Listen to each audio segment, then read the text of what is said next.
तो आइए सबसे पहले उस महान चरित्र का स्मरण करते हैं जिनकी यह कथा है। श्री रामचरितमानस के नायक श्री राम हैं, जिनको एक मर्यादा पुरुषोत्तम के रूप में दर्शाया गया है, जो कि अखिल ब्रह्मांड के स्वामी स्वयं श्री हरिनारायण भगवान के अवतार हैं, जो संपूर्ण मानव समाज को ये सिखाते हैं कि जीवन को किस प्रकार जिया जाए, भले ही उसमें कितने विघ्न हों, कितनी बाधाएं हों। तुलसी के प्रभु राम सर्वशक्तिमान होते हुए भी मर्यादा पुरुषोत्तम राम है। राम केवल एक नाम नहीं है, बल्कि सत्य, धर्म, त्याग और आदर्श की पराकाष्ठा है। वह वह हैं जिन्होंने अपनी आचरण से मनुष्य को जीवन जीने की सही राह दिखाई। पिता के प्रति पुत्र का कैसा कर्तव्य हो, भाई के प्रति कैसा प्रेम हो और एक राजा का अपनी प्रजा के प्रति कैसा धर्म हो, यह सब हमें राम के चरित्र से सीखने को मिलता है। यह कथा साक्षात भगवान के पावन चरित्र का अमृत है।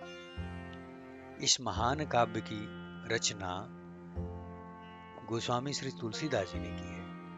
उन्होंने संस्कृत में लिखे गए कठिन ग्रंथों को छोड़कर अवधी जैसी सरल लोक भाषा में राम कथा लिखी, ताकि यह घर घर तक पहुंच सके, और ऐसा हुआ भी। उनका उद्देश्य केवल राम गुणगान करना नहीं था, बल्कि भक्ति, ज्ञान और वैराग्य को सरल ढंग से जन जन तक पहुंचाना था। यह ग्रंथ तुलसीदास जी की अद्वितीय भक्ति और काव्य प्रतिभा का प्रमाण है कि कैसे उनके श्रीमुख पर स्वयं विद्या की देवी सरस्वती विराजमान रहती थी। और उन्होंने रामचरितमानस रचना की शुरुआत विक्रम संवत 1631 ईस्वी सन 1574 में चैत्र मास की शुक्ल पक्ष की नवमी तिथि मंगलवार के दिन अयोध्या में शुरू की थी।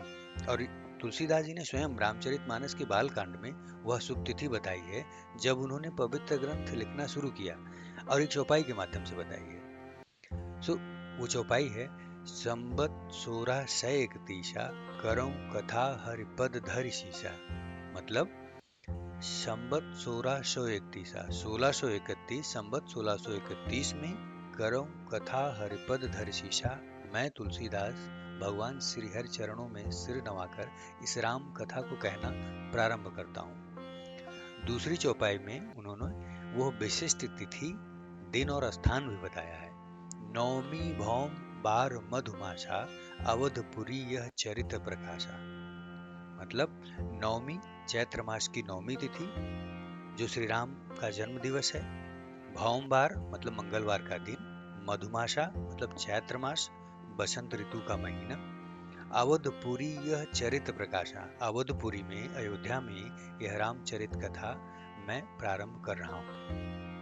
और इसको पूरा करने में 2 वर्ष 7 महीने और 26 दिन का समय लगा है।